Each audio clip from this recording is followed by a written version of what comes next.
Mənim qənaətimə görə Türkiyə artıq nüvə dövlətidir. Türkiyədə nüvə silahının olmasını mən istisna eləmirəm. Çünki əgər Pakistanla çox ciddi bir bu sahədə əməkdaşlıq var. Eyni zamanda Rusiyanın özü ilə bu barədə müəyyən əməkdaşlıqlar var. Mən özüm ixtisasca fizikəm və mənim çox tanıdığım atom fizikası üzrə mütəxəssislər var idi. Vaxtilə bizim universiteti çox yaxşı oxumuş, Rusiyada, Moskvada gedib elmi işlər müdaxilə eləmiş gənclər var idi. Onların böyük əksəriyyəti Türkiyə universitetlərində yaxud Türkiyənin hərbi sənaye kompleksində çalışdıqları haqqında məlumatlar eşitmişəm.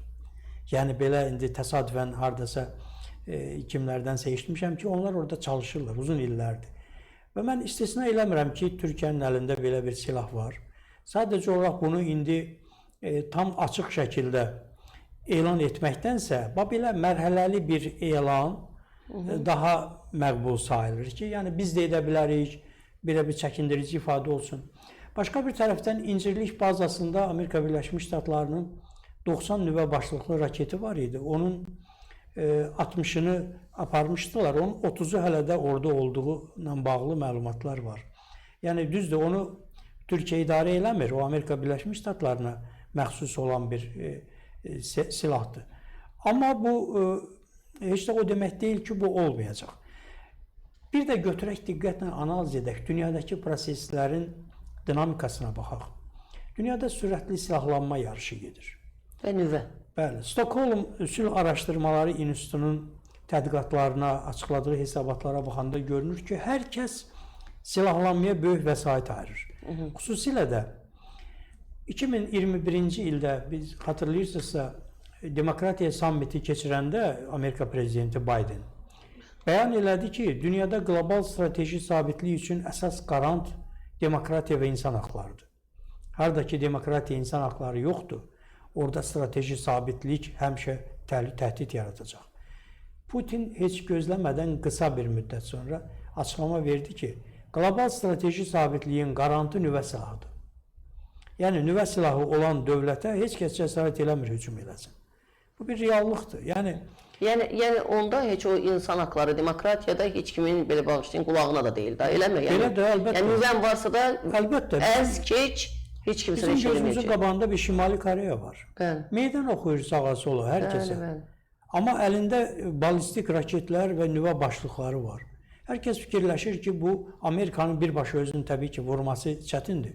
Amma bu istənilən bir okeanın özündə hətta belə törədəcəyi təqdirdə, Amerika Birləşmiş Ştatlarının müttəfiqi olan ölkələrə belə zərər vuracağı təqdirdə, bu artıq tamamən yeni bir vəziyyət yaradır. Yəni, dünya müharibəsinə gətirib çıxarır.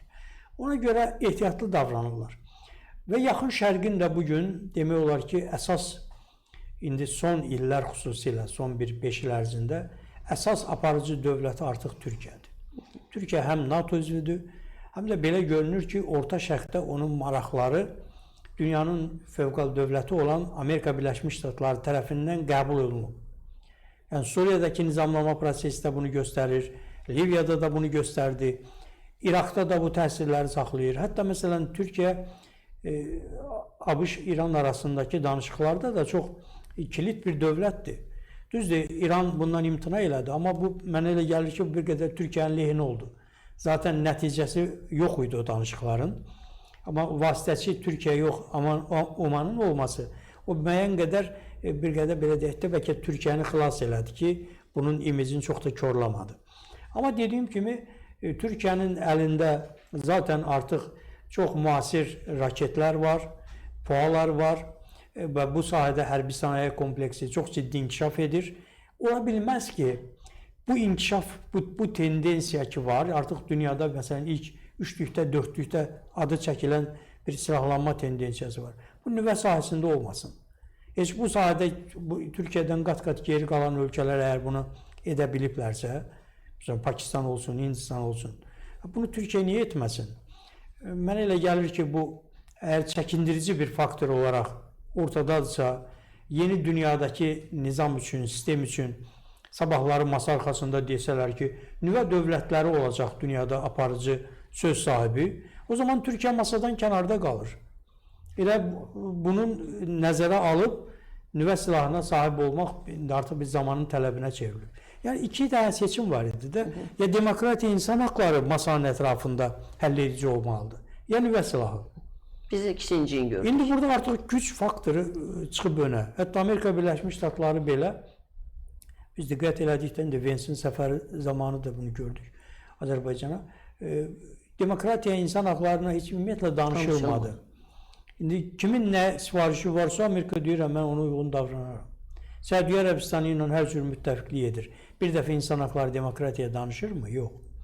Əgər Avropa istəyirsə, məndə demokratiya, insan haqları prioritet olsun, onlarla danışır.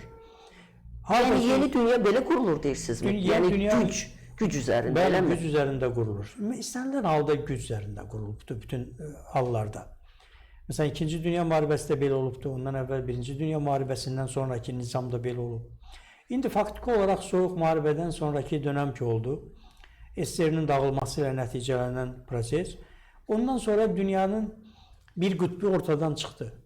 Varşava müqaviləsi ölkələri və SSR-i tam çökəndən sonra NATO tək bir qütb üzərində qaldı. Mən bunu bir sıra efirlərdə də demişəm.